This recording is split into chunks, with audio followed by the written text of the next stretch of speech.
way possible that you foresee Jackson State being in a power conference at some point in time? I would like to see that when we're ready. We got to be ready. Now, when you start jumping conferences, and I don't want to just jump to no baby conference. If I'm going to jump, let's bungee jump. Let's do the doggone thing, okay? So I got to get the Travises. I got to get Travises there too, okay, up front, on both sides, offensive, defensive line, with some depth, because that's how the big boys will get you now. They can't mess with you on the skill position because we got a quarterback that can spin it. We got receivers that can go, DBs that can go, linebackers that can bang and cover. Where they get you is right here in the trenches. Because now when they rotate. Yeah. And they got 8 heat-seeking missiles coming, and you may have 4. So sooner or later you're going to wear down. So you got to beef that up if you want to compete with the big boys. But you would like that? Or be open to it? I want that. Yeah, I want that. What conference would you want to be in? I know it don't matter. A conference that is gonna SEC make sure that we don't have a struggle no more. Because everything is a struggle. Everything is not enough. Everything is less than. Everything is like thereof. It's gonna be a conference that can put the whole school on. That we straight. What's up, everybody? It's your boy Hoop Jargon back with another video. And before I get into content, y'all know what time it is. Take a second to like, comment, subscribe, hit the notification bell. And as you saw the video, Coach Prime was speaking about leaping up to the next level. And also, overarchingly talking about how his son, Shedeur Sanders, should be a candidate for the Heisman Trophy. And I make these videos because what I do is I get a scope of what people are saying out in the streets. And people are saying that he's being absurd. People are saying that there's no way because the talent separation and what have you. And I'll give you an example with Steve McNair being 3rd place in the Heisman ranking his senior year at Alcorn State University, right? We're talking same conference, right? Same state, Mississippi. Number 3. Now, he put up gaudy numbers now, as you can see on the thing. Steve McNair did the damn thing. So the point I'm making is it's not a far-fetched notion, and I think Shedeur is sitting right now currently at 1,300 yards or somewhere around there. So he has time. I mean, we're only 3 games into the season, so he has time to put up some crazy numbers, and he also has time to make Jackson State elevate to that next level. And oh, by the way, Travis Hunter has been playing for the last 2 games, right? So the point I'm making is Jackson State is a very talented team, and they're gonna go a long way. But.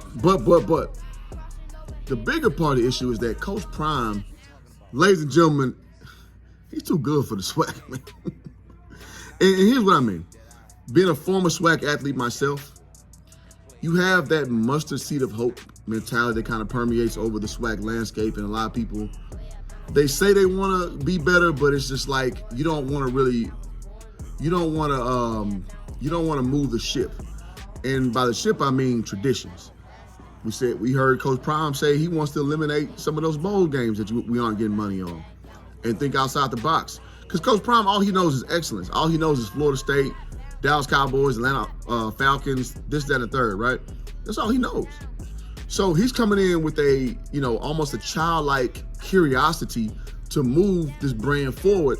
And with him promoting his son to be a Heisman Award winner, so many people are like, oh, well, I've literally seen, this is not conjecture, ladies and gentlemen. I've literally seen a guy who played football at an HBCU say, well, nah, I can't see that, man, because the talent level is so low. This is a dude who actually played HBCU football saying that. So if a guy who knows the culture, who knows the experience in the HBCU world, and let me say this too, he didn't even know Jackson State was Division I. So that means he probably played a subdivision level, but I know the K, he was very athletic. Small guy though, so I mean it is what it is. But in retrospect, you gotta understand, man. Like, listen, to be big, you have to dream big. You have to think big. And Coach Prime does not deal with small thinking. And I notice a lot of people are giving pushback because they're not used to that in the SWAC. They're not used to a guy who's talking that big shit and can back it up. You go and recruit the #1 recruit in college football. in high school football, in Travis Hunter.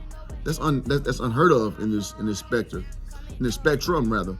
So it's just interesting to see where Coach Prime is going with his ultimate scheme of things and how he has incorporated his own cachet and pass it down to his boys Shedeur and Shiloh.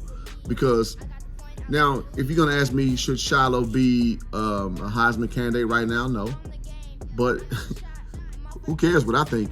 It's about what Coach Prime is able to do with him being a self-promoter, with him putting his son out there and him putting him in a position where he's in this discussion. Because it's like the old adage back in the day. You shoot for the stars, you shoot for the moon and you hit the stars. So meaning, let's say this campaign doesn't work out with him being a Heisman candidate. Here's what does happen. NFL scouts are forced to watch him now because they're on ESPN like every other week, right? So now you have to watch him. So now he's on your draft board because that's a kid that you know that is from prime stock, literally, and has the skills and ability to help your franchise out. So if you guys don't know, the early prognostication was he'd be a Jacoby Brissett type. And Shiloh, this year, he's showing he has an arm, and that's always been a question. So I say all to say this, guys. Coach Prime is the ultimate promoter. He's really good at putting out his product. And listen, man, HBCU fans, SWAC fans, appreciate this man while he's here, because when he leaves, it's going to be right back to that same BS, and you know I'm not lying. So that's all I got on this subject, man. I hope y'all like what's going on over here at Hoop Jargon, man. Y'all hit the subscribe button. Notification bell, please, because that helps out a lot. Until next time, man, I'll talk to y'all. Peace.